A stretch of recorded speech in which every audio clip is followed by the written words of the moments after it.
A heno'n debyg o fod y noson rhynllyd arall gyda'r tymheredd yn plymio cyn ised â 8 gradd o dan y rhewbyn. Paid yn meddwl am y... Be, am y Long Johns? Ia. Ia, oce.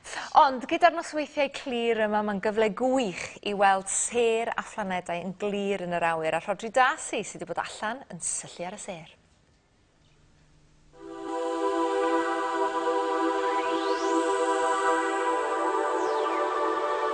Ers dyddiau Adda ac Efa, mae'n siŵr, mae pobl wedi bod yn rhyfeddu ar y ffurfafen gyda'r nos, y lleiad a'r planedau ac ar y miliynau o sêr sy'n disgleirio uwch ein pennau ni. A mae nawr yn gyfle gwych i weld rhai o ryfeddodau'r bydysawd. Nes bod ni'n cyrraedd yr 11 o Fawrth, mae'r nosau'n hirach na'r diwrnodau, felly wrth gwrs gyda nosau hir, mae'n tywyllu yn weddol gynnar, mae'n goleuan hwyr, felly mae'n digon amser i edrych ar y sêr.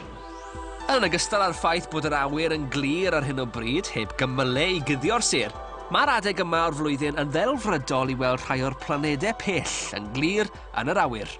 Ar y funud, fe hellwch chi weld y blaned Gwener yn isel draw yn y gorllewin, yn fuan ar ôl i'r haul fachlyd. Wedyn, tymau bach yn uwch na'r blaned Gwener, chi'n gallu gweld y blaned Iau, a mae'r ddwy blaned ni yn ddisglair dros ben. A fel mae'n digwydd fori, ni ar ein gosa at y blaned Mawrth, tan 2 flynedd o nawr, felly amser da i edrych ar Fawrth.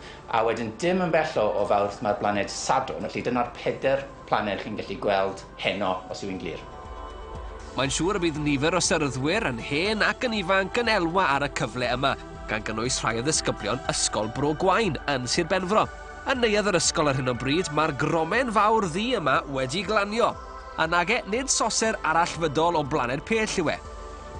Dyma yw labordi'r sêr, a'r syniad yw bod e'n dangos rhyfeddodau'r nos a'r sêr yn y tywyllwch, dod â hynny mewn tu fewn. A tu fewn y gromen yma, chi'n gweld yr holl luniau o'r sêr ag pethau fel yr arth a Cassiopeia yn cael eu taflunio i bob cyfeiriad. Mae'n wyrthiol beth chi'n gallu neud mewn fan hyn. Odi, mae'n adnodd arbennig ar gyfer plant yr ysgol. So, maen nhw'n gallu gweld y sêr, maen nhw'n gallu edrych hefyd wedyn ni ar diwylliant, gwledydd gwahanol hefyd, a fel o'n nhw'n edrych ar y sêr hefyd, a beth oedd y sêr yn golygu i nhw.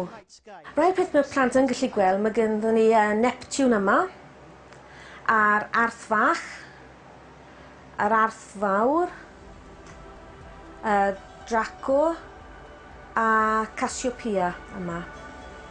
Dwi'n hoffi'r stori am Cassiopeia achos roedd hi wedi mynd lan i'r awyr yn benni weired achos roedd hi wedi bod yn drwg. Roedd Neptune yn gractau achos roedd hi'n dweud i pawb bod hi oedd y merch perthaf yn y byd.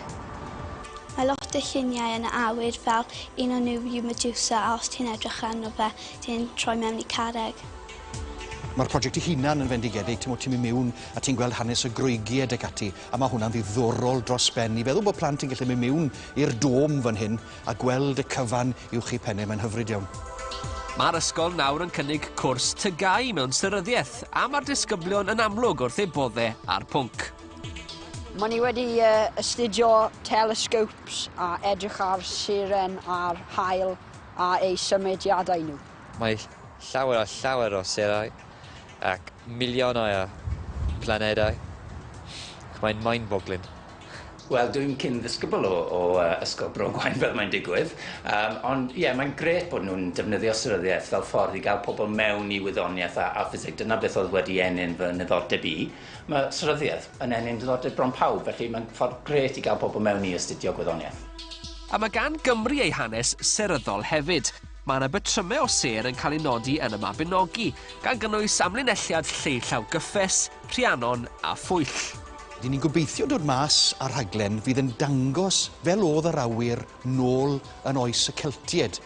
Ac mae eisiau dod â'r hanes o'r gorffennol i'r presennol oherwydd mae gweld yr awyr heddi, oeddi'r sêr yn dal i fod yn yr un lle. Be sydd wedi newid? A fel mae'r plant yn gofyn y cwestiynau, gobeithio maen nhw'n dod o hyd i atebion.